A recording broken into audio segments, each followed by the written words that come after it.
For the past few weeks, I've been working on a gimmick platformer in Geometry Dash themed all around using a momentum-based dash. It is a lot of levels, already over 40, so I want to make sure I do it right. So I've decided that for my next few videos, I'm going to look out to the community at some star examples of platformers in GD to see what I can learn from them, both in the things that they do right and the things that they do wrong. I'm going to look specifically at gimmick platformers since they're both more interesting and more applicable to my own level that features the special mechanic of dashing. For the first episode, I'm going to be reviewing Colin's recent platformer, Zip Lash, a level that's been praised by a lot of people. Will it hold up after I'm through with it? Yes. It's a good level. Contrary to my video history, I don't always need to be the contrarian. Oh, and no, I haven't watched Colin's video on his level, mostly since while it's one thing to hear Colin say that he put certain things in place the way they are for a certain reason, it's a lot more valuable to see what I, as a player, noticed as being especially good in this level. To me, I think that's a better representation of what actually worked and what didn't work. Starting off strong with the first room, and it's always important to get the tutorial right. There's no intro here, just a quick fall as the level expects you to really just figure out how to progress. In my platformer, the level starts with a short cutscene, but to benefit speedrunners, I should probably add a skip option here. The level begins with an easy dash orb click with no obstacles. Dash orbs are going to come up a lot, and the very next level places them above a dangerous spike pit, and they don't work how most people would expect them to behave, so it's important to introduce them here. After that, you have to use a yellow orb to land on a zip block that launches you up. If you fall off here, you'll also learn that you can hit the side of these blocks to activate them as well, and that they can be activated more than once. There's no spikes in this room, making it impossible to die. I understand why this was done, but it's not especially important. After all, there's no punishment to dying a lot.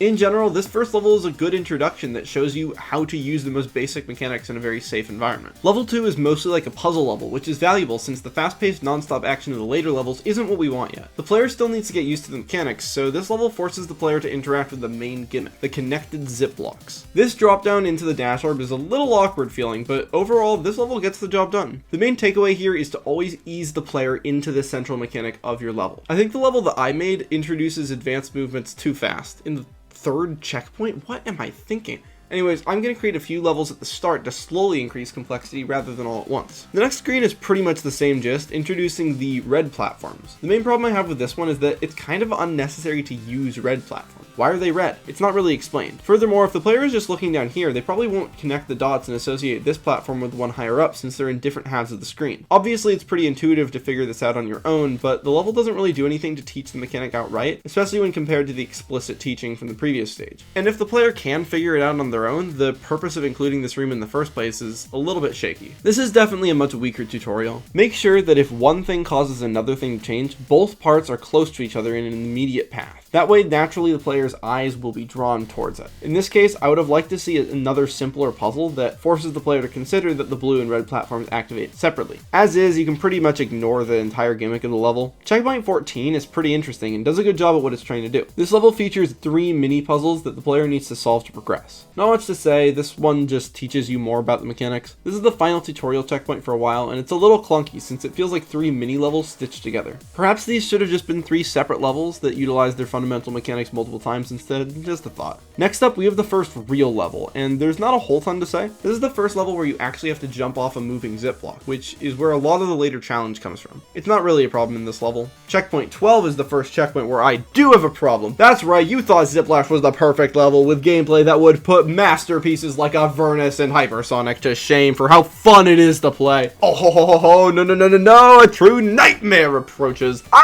don't really like repeated gameplay. It's just kind of annoying to have to do the same jumps multiple times. It's like you're slowly inching your way closer, and it's just a bad feeling, to be honest. Colin doesn't repeat gameplay too much in this level, but it is kind of annoying when it does happen. One situation when repeating gameplay does work is if something new is thrown into the mix. It's totally cool to have repeat gameplay as long as something changes in the level. And that so easily could have been the case since the gimmick of this level really lends itself to constantly changing level layouts. Whatever, at least the repeated part is pretty short. Checkpoint 11. The first platform does not feel good. Otherwise, it's pretty good. Moving on. In the next room, we have this terrible, demonic 2x3 rectangle. Basically, the physics in this level are weird. Let me explain. In general, the moving platforms in Zip Lash use sine easing, which looks like this. This creates a smooth movement, which is great if you want your level to look good. I use easing all the time in my levels, like for camera effects or slow moving platforms. The problem is, getting momentum off these platforms is very difficult. The way the momentum jumps work is, broadly speaking, your jump velocity gets added to the velocity of the platform that you're standing on. So if the platform you're on is moving at a rate of 5 blocks blocks rightward per second, for instance, your rightward jump is going to go 5 blocks per second faster than it would on normal ground. That's all fine until you start introducing easing, and especially any easing that ends in the word in. With these easing settings, moving platforms will accelerate the closer they get to their final destination and then abruptly stop. This is more or less what at least some of the Zip Lash platforms do, though I can't speak for all of them because I cannot read this. What this means is that the optimal time to jump on these platforms is 1 frame before the absolute worst possible frame to jump in terms of maximizing momentum. Do you see the problem? This happens a lot, and it's not fun because it doesn't really feel like the player's fault. Rather, it feels like the fault of Geometry Dash or the level itself. Colin himself has spoken on several occasions about the importance of making every death feel like the player's fault, and don't get me wrong, he's a talented gameplay designer who knows what he's doing, but this was a slip up, at least in my opinion. As for workarounds, I don't really think there's a good solution, but what I tried here was adding leniency frames from Celeste into the game. It took a little while to code, and this is just a proof of concept, so it has a lot of things that just don't work, and it would probably take a lot of effort to fully implement, but I feel like it might be worth it for this kind of level. You also have this random, weirdly placed electric wire here, which is kind of annoying. This is definitely the most annoying checkpoint in my opinion. It doesn't have good difficulty progression either, which makes me kind of want to reevaluate the difficulty progression in my platformer. Checkpoint 9 is actually really cool and fun, one of my favorites, but the ending is a little weird. There's this section off to the left that definitely tripped me up when I first got here, and I think that makes this a good time to mention another problem that, while it isn't a huge deal, it's definitely worth noting. The levels in Zip Lash are just a bit too long, to the point where it feels kind of lame to be screwed over at the end to some platforms you didn't see. In this case, which aren't even on the main path through the stage. This level would have benefited from some Celeste style binoculars, and they're not even that hard to implement. On the other hand, some people would probably say that not knowing what comes next can be part of the fun. So we go back to Celeste, a lot of levels don't have binoculars, and some of them are fan favorites, like the last level of Farewell, where 2/3 of the level can't be viewed with the binos. So honestly, if this works for you, that's great. Maybe this is how some people want it. That being said, increasing accessibility is always the right option to do, and it's nice to give people the option if they want to see what's coming up ahead. What do you guys think about this one?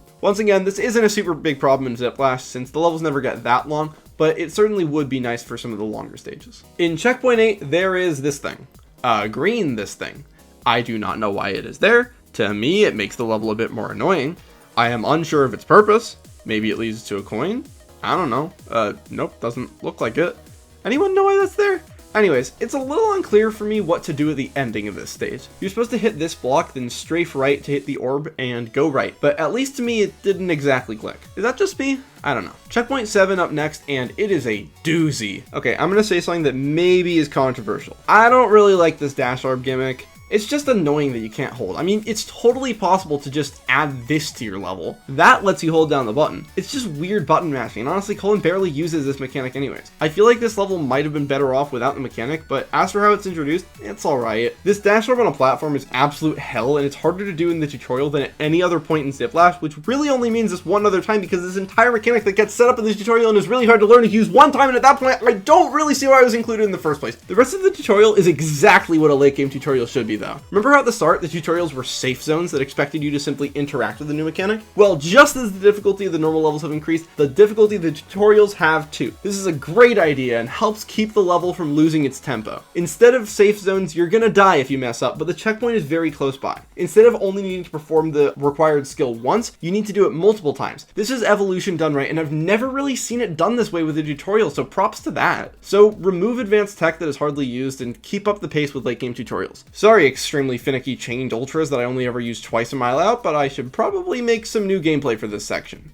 Great. Checkpoint 6, apart from including is honestly pretty good, but it comes at a weird time. It only features one wave dash, let's call them, and it's right at the end. Following a tutorial, you would think that the levels would start to use the new mechanic a lot. This level's still pretty good, but it doesn't really feel like a natural evolution given the new mechanics. Checkpoint 5 is weird as hell. Checkpoint 4 is even weirder than hell. What is this? Why is this introduced? Checkpoint 3, aw yeah, this is the good stuff. This is easily my favorite level in Zip Lash, and it's for a very simple reason. You constantly have to be moving. There's no BS, no waiting around, no repeating parts of the level. You just gotta keep moving since the platforms are gonna fall from beneath your feet. Time limits, man, they're excellent. You know what? Screw it. Scrap my old plans. Chapter 5 of my platform is gonna be an escape sequence. I just made 5 levels for it, and wow, they're the best in the game so far. Honestly, I should find ways to incorporate time limits into earlier sections. You know what? I'll do that later. Let's move on from perfection into, oh yeah, and this red orb is weird and kind of bad feeling. Checkpoint 2! This is a combination of checkpoints 4 and 3, really. Still great, same reasons. Levels are getting longer, and getting those binoculars would be nice, but I made it through. Very fun. fun. And checkpoint 1, the final checkpoint. You know, it's really just a combination of everything we've seen before. I like the ending. I think that's well done. Kind of a cool effect. In my level, the way you beat it used to just be flinging yourself off to infinity, but I might want to be more interesting and really utilize the mechanic of dashing. Or maybe it already does utilize this mechanic, who can say. The gameplay concepts in this final stage are just everything we've seen before, so I guess the video's over.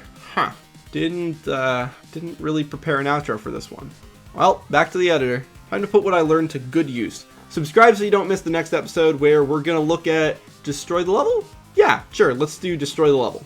Overall, on an out of 10 scale, I give Zip Lash the hard difficulty face, 2 nachos, and Embers by Dex Arson. It's a great level, go play it. Congrats to Colin for his hard work. It's definitely in my top 5 favorite platformers so far, though I think it's too hard to say what takes my personal top spot quite yet. Goodbye!